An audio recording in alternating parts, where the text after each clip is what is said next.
What is up, Key Issues? Nick is here with another legendary video for you, but first, a quick message from our sponsor, Nick. Hey, so one thing you might not know, we just started a brand new Patreon.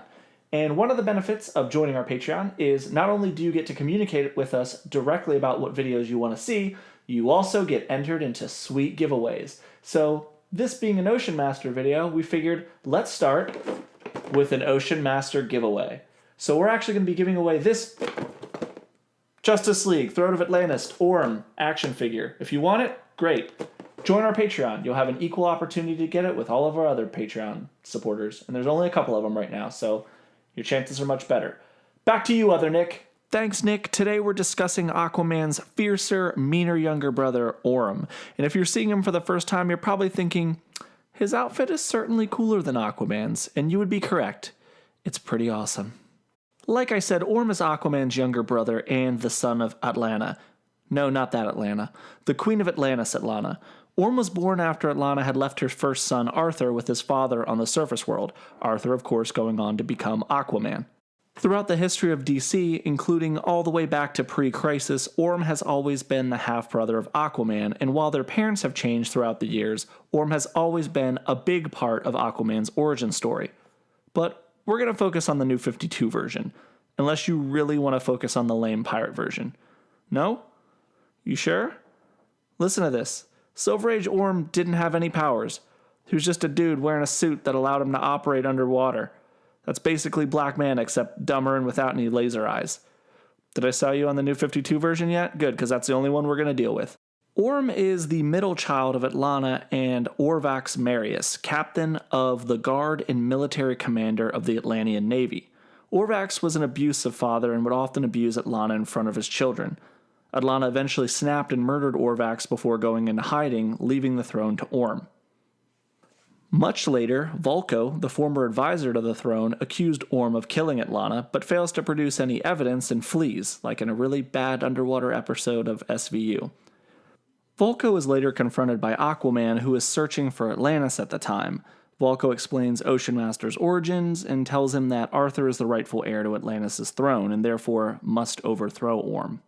During the Throne of Atlantis storyline, a sabotaged aircraft carrier attacks Atlantis.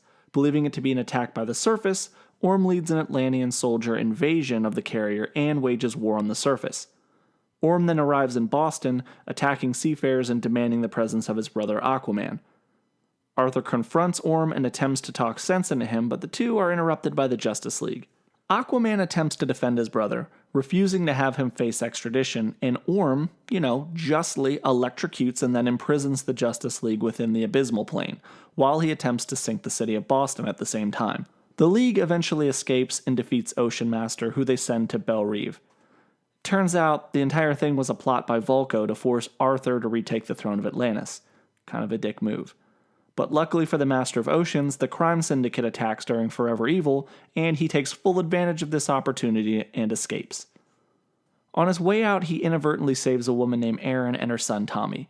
Orm eventually moves in with the mother and son. He grows fond of the two and decides to stay. He also tells her he has no desire to go back to Atlantis. That is, until Nereus, the king of the Atlantean kingdom of Zybel, breaks down their door and tries to forge an alliance in order to join the Seven Seas and rule the world. And honestly, who's going to say no to that? That sounds awesome. I would 100% do that as well.